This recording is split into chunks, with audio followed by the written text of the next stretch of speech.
Dans le cadre du projet Enseignement et encadrement à distance, le groupe scolaire Taïba Elite déploie tous ses efforts et met en place tous les moyens nécessaires pour réussir cette nouvelle méthode de travail. Un grand merci donc à toute l'équipe pédagogique, au staff administratif et à nos chers apprenants et leurs parents pour leur compréhension, leur engagement et surtout leur implication.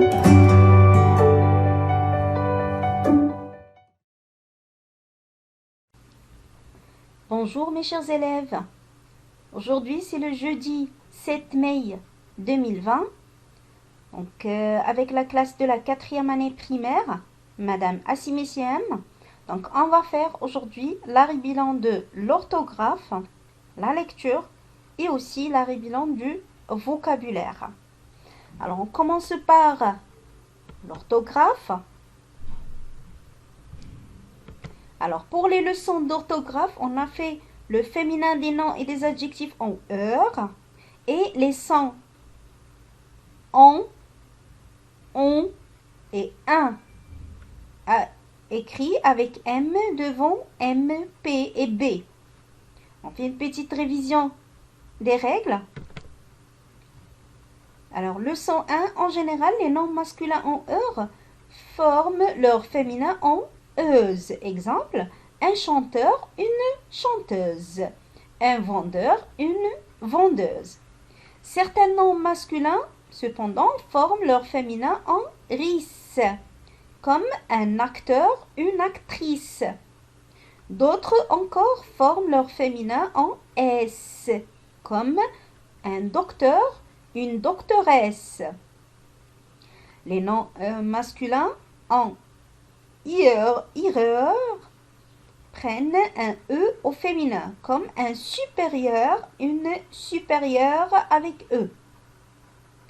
Pour les adjectifs qualificatifs masculins en heure, forment leur féminin en euse, en s ou en ris, comme un garçon rieur, une fille rieuse. Un comportement vengeur, une attitude vengeresse. Un doigt accusateur, une preuve accusatrice. Leçon numéro 2. Le son en, on et un s'écrivent normalement avec AN, ON et EN. Mais quand ils sont devant un M, un B ou un P, ils s'écrivent avec M à la place du N. Exemple, emmener, une chambre, un champignon, comprendre, timbre, tomber, etc.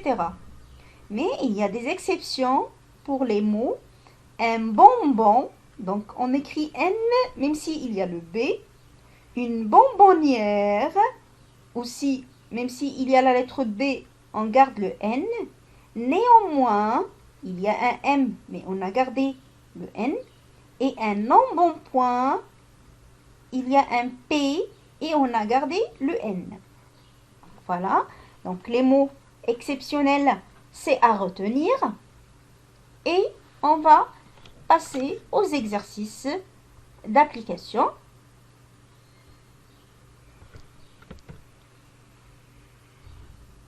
Voilà. Pardon. Alors, l'exercice 1, écrit le féminin de chaque nom quand c'est possible. Le directeur, le coiffeur, le docteur, l'inspecteur. La question 2, donne le féminin de ces adjectifs qualificatifs. Donc, vous avez les adjectifs entre parenthèses. Une joie intérieure, une réplique vengeur, une mélodie charmeur, une vallée enchanteur. Donc, on écrit seulement l'adjectif qualificatif au féminin. L'exercice 3, corrige l'orthographe des mots suivants. La bonbonnière, le concours, le ventre, la compote. Donc, on va corriger. La question 4, on complète avec M ou bien N. Une lampe, une tente, le montant, la longueur, compliqué, la confiture, néanmoins. Donc, à chaque fois que vous avez les points, vous mettez un N ou bien un M, selon bien sûr la règle que vous avez fait. Comme ça, on a terminé l'orthographe. Pour la lecture, donc on a déjà vu le texte un sexou pour fêter la décision d'Ikram. Donc aujourd'hui, on va faire une lecture individuelle. Donc chaque élève va lire le texte d'une façon lente et expressive. Ça veut dire que je dois bien prononcer chaque mot. Très bien. Et on commence par la suite les leçons de vocabulaire. Alors pour le vocabulaire, on a fait 2 leçons, mots génériques, mots spécifiques et les mots de sens contraire. Pour les mots génériques, un mot générique a un sens général. Il représente une classe d'objets, d'animaux ou de personnes. Par exemple, un meuble, un animal, un commerçant. Donc chaque élément de cette classe est un mot particulier. Ça veut dire, on va voir l'exemple, une armoire, une table, un buffet. Donc ce sont des noms ou des mots particuliers. Le nom générique, c'est meuble. Donc une armoire, c'est un meuble, une table, c'est un meuble, un buffet, c'est un meuble. Aussi, un boulanger, un coiffeur, un boucher, ce sont des commerçants. Donc, les mots particuliers, un boulanger, un coiffeur, un boucher. Le mot générique, c'est un commerçant. Exemple 3. Un chat, un chien, un lapin, ce sont des mots génériques, particuliers. Et le mot générique, c'est un animal. Ça veut dire un chat, c'est un animal. Un chien, c'est un animal. Un lapin, c'est un animal. Voilà. Notre deuxième leçon, c'est le contraire. Alors, les contraires sont des mots de la même nature grammaticale qui se posent par leur sens. Ouvrir, le contraire, c'est fermer. Ce sont des verbes. Jeune, le contraire, c'est vieux. Ce sont des adjectifs. La montée, le contraire, c'est la descente. Ce sont des noms. On peut obtenir les contraires, soit en ajoutant un préfixe au mot de base, comme l'exemple de content, mécontent, propre, impropre, ou bien en cherchant un mot différent, comme par exemple petit, c'est grand, sec, c'est fluide, etc. Il faut faire attention, tous les mots n'ont pas un contraire, mais certains ont plusieurs selon le contexte. Par exemple, une grande planète, le contraire, c'est une petite planète. Mais un grand homme, le contraire, c'est un homme inconnu. Ce n'est pas un petit homme, mais c'est un homme inconnu.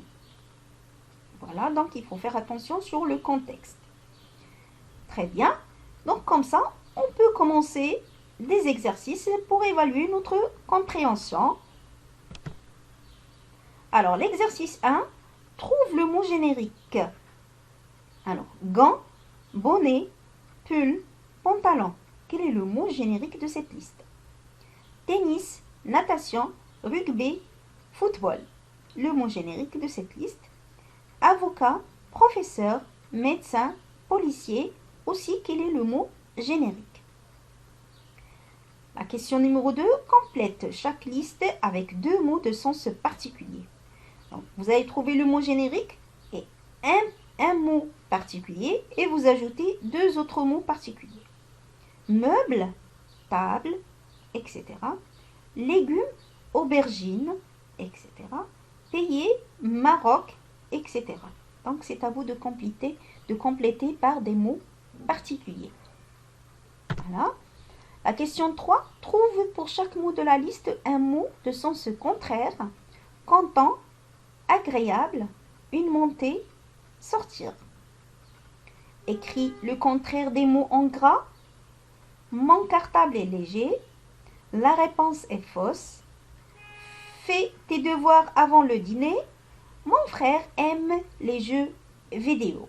Donc, les mots qui sont écrits en gras et en couleur aussi, vous devez les mettre ou vous devez les écrire le contraire. Voilà. Donc, comme ça, on a terminé notre séance pour aujourd'hui. Je vous souhaite une excellente journée et à très bientôt.